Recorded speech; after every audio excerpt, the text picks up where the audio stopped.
आज का ये एपिसोड शुरू करने से पहले एक छोटी सी बात। क्या आप भी अपना पॉडकास्ट बनाने की सोच रहे हैं? तो एंकर ट्राई कीजिए। ये पॉडकास्ट बनाने का सबसे आसान तरीका है। नंबर 1, ये फ्री है। नंबर 2, इसमें कई सारे ऐसे टूल्स हैं जो आपको अपने फोन और कंप्यूटर पर रिकॉर्ड और एडिट करने की फैसिलिटी देते हैं। नंबर 3, आप अपने पॉडकास्ट को डिस्ट्रीब्यूट भी कर सकते हैं, जिससे इसे स्पॉटिफाई और दूसरे प्लेटफॉर्म पर सुना जा सके।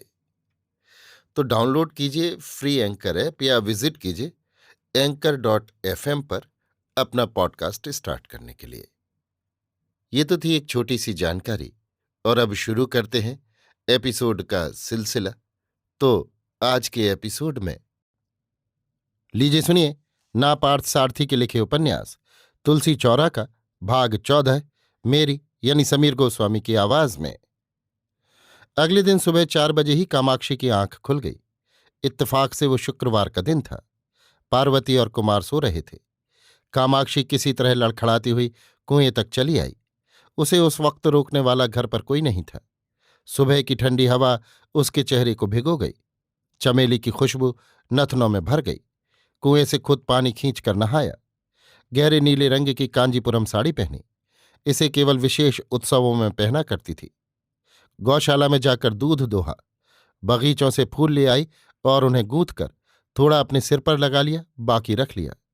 घर से पुराना चांदी का थाल निकाला और उसमें आरती घोल ली। द्वार पर पानी छींटकर रंगोली बनाई। पार्वती की आंख खुली। अम्मा को दिया बाती करते देख चौंक गई।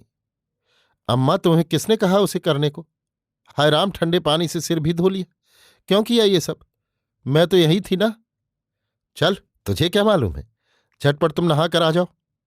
अम्मा का उत्साह पार्वती के लिए अविश्वसनीय रहा। कितने दिनों से खाना पीना छूट गया था। दलिया और फल के सिवा कुछ नहीं खाया, पर आज का उत्साह देखते ही बनता था।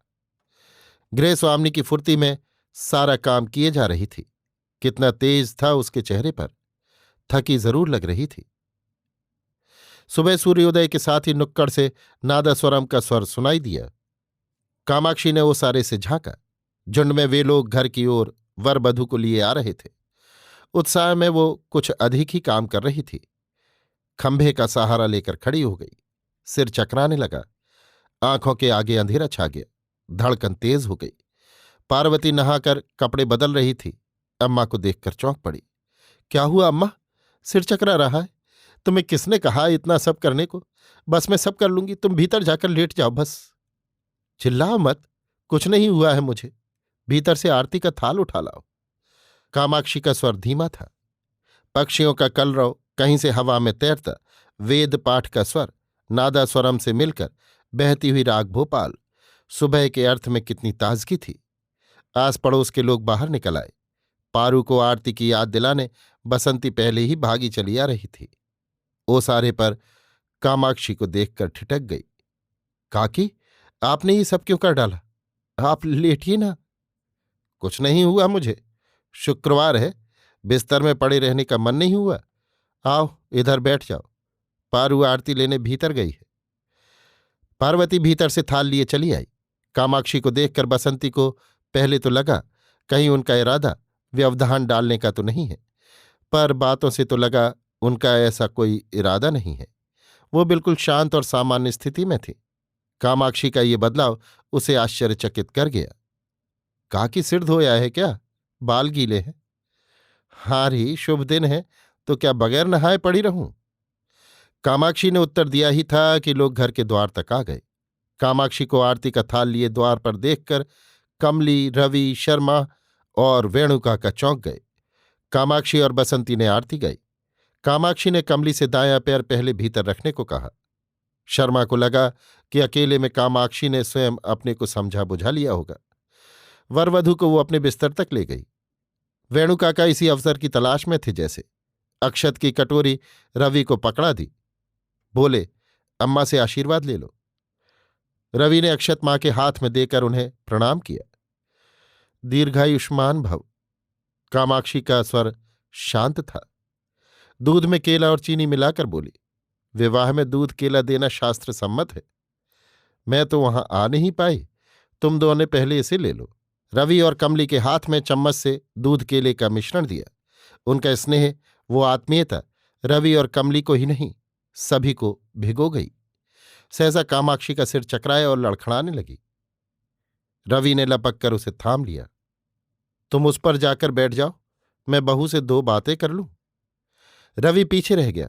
कमली को इशारे से अपने पास बुलाया। उनका चेहरा एकदम निष्कलंक लग रहा था।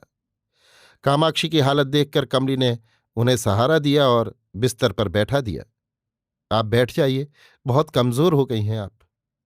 और उनके पास सिर झुकाकर खड़ी हो गई। कामाक्षी ने उसे आंख भर देखा। दुल्हन के रूप में कमली की खूबसूरती देखकर उनका जी जुड़ा गया।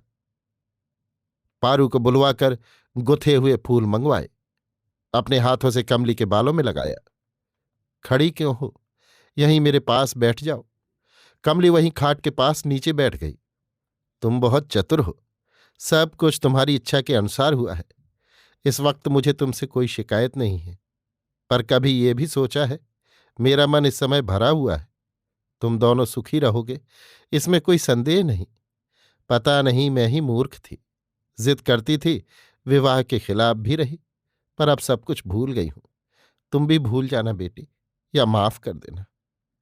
अरे ये क्या कह रही हैं अम्मा, मैं तो बहुत छोटी हूं, आपसे तो बहुत कुछ सीखना है। मैं कौन होती हूं माफ करने वाली। तुम में अहम नहीं है, तुम सचमुच पढ़ी लिखी हो, तभी तो मेरे इस निष्ठुरता के बावजूद मेरे प्रति आदर भाव अब भी बना है। खैर, कोई बात हो, अब एक ही अनुरोध और करूंगी। अनुरोध नहीं, आप तो आज्ञा दीजिए अम्मा। मैं तो इसे अनुरोध ही मानूंगी। अगर तुम ही मेरा आदेश मानती हो तो मुझे खुशी है। मैं भी तुम्हारी तरह जब इस घर में बहू बनकर आई थी, तो मेरी सास ने जो सीख मुझे दी थी, वही तुम्हें भी दूंगी। पर एक फर्क जरूर है, हम लोग तो इसी मिट्टी के थे, पर तुम इस मिट्टी के आचार अनुष्ठानों पर विश्वास करती हो। विद्या और विनय दोनों का ये मेल कठिन है, तुम्हारे पास दोनों ही हैं। मैंने तो अग्नि को साक्षी मानकर आपके बेटे से विवाह कर लिया है। अब मैं दूसरे देश की कैसे रह गई हूं। अब नहीं कहूंगी।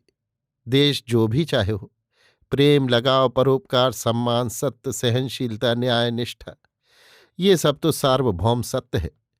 सब लोग कह रहे थे कि यहाँ के लोगों की अपेक्षा तुम में श्रद्धा अधिक है। मेरी कोई बहुत अधिक इच्छा नहीं है।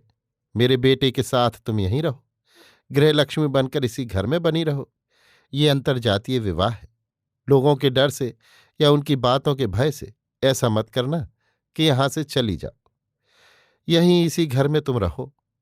पुरुष अग्नि संधानम उपासना करते हैं और अग्नि को प्रज्वलित करते हैं। इसी तरह इस घर की औरतें वर्षों से इस तुलसी के पौधे को दिए प्रज्वलित करती रही हैं। पूजन भी होता है। मैं नहीं चाहती कि यहां पूजन करने वाला कोई भी न रहे। तुलसी सूख जाए, ये मैं नहीं चाहती। केवल खास दिनों में ही नहीं, प्रतिदिन दीप प्रज्वलित हो, ये मेरी कामना है।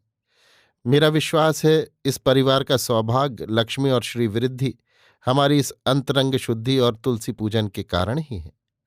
यही हमारे परिवार की रक्षिका शक्ति है। एक बार रानी मंगम्मा एक व्रत नेम वाली ब्राह्मण सुहागन की तलाश में थी। अंत में खोजकर उसे इसी परिवार की एक बहू को उसने दान में दिया था। उसी दिन से इस परिवार की बहुएं उस स्वर्ण दीपक एवं तुलसी पूजन का अधिकार अपनी पिछली पीढ़ी से ग्रहण करती आई हैं। आज भी पौष का शुक्रवार है। तुम इस स्वर्ण दीपक से प्रज्वलित करो और अब पूजन तुम ही करना। स्वर्ण दीपक को प्रज्वलित कर उसके हाथ में पकड़ा दिया। जैसा आपने कहा, मैं अब इस दीपक को बुझने नहीं दूंगी, पर एक बार जरूर मैं अपने माता पिता से मिलने की अनुमति चाहूंगी। कमली ने भक्तिभाव से उस दीपक को हाथ में लिया। कामाक्षी ने कमली का अनुरोध स्वीकार किया। उसकी आंखें भीग गईं। वो बिस्तर पर थक कर लेट गई। बसंती, रवि कुछ दूरी पर ये देख सुन रहे थे। शर्मा और वेणु काका पुरोहित के साथ तैयारियों में लगे थे। पार्वती उनकी मदद कर रही थी। कुमार कुएं के पास कुल्ला करने चला गया। सुबह खिलाई थी। कमली हाथ में दीपक लिए तुलसी चौके के पास गई। तुलसी, श्री सखी शुभे पापहारिणी पुण्यदे, नमस्ते नारद नुते नारायण नमः प्रिये। कमली का मधुर स्वर गूंजने लगा। वो भीतर लौटी तो बैठक में सन्नाटा छाया था। रवि, शर्मा, वेणुकाका, बसंती, पार्वती इत्यादि सभी कामाक्षी के बिस्तर के पास शांत खड़े थे। कमली तेजी से लपकी। कामाक्षी बेहोश सी पड़ी थी। शर्मा कामाक्षी के तलुओं की मालिश कर रहे थे। रवि मां की नाड़ी देख रहा था। वेणुकाका ने कुमार को दौड़ाया। डॉक्टर को बुलवा लाओ, कार बाहर खड़ी है। तुम्हारी अम्मा को अंग्रेजी डॉक्टर पसंद नहीं है, पर इस समय तो वही काम आएगा। जाओ, भागो। कुमार दौड़ गया। पार्वती डर के मारे रोने लगी। शर्मा ने वेणुकाका और रवि को देखा और होठ बिचका लिए। सीधे पूजा घर गए और गंगा जल लाकर कामाक्षी के मुंह में डाल दिया। जल होठों के कोर से बह गया। अब तक शर्मा किसी तरह शांत बने रहे थे, फूट फूट कर रो पड़े। भाग्यशाली है, शुक्रवार के दिन सुहागिन ही चढ़ रही है। पुरोहित बुदबुदाए।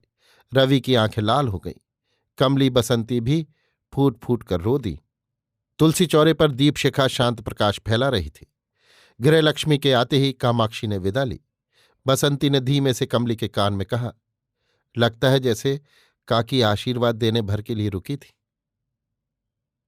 कमली फूट पड़ी।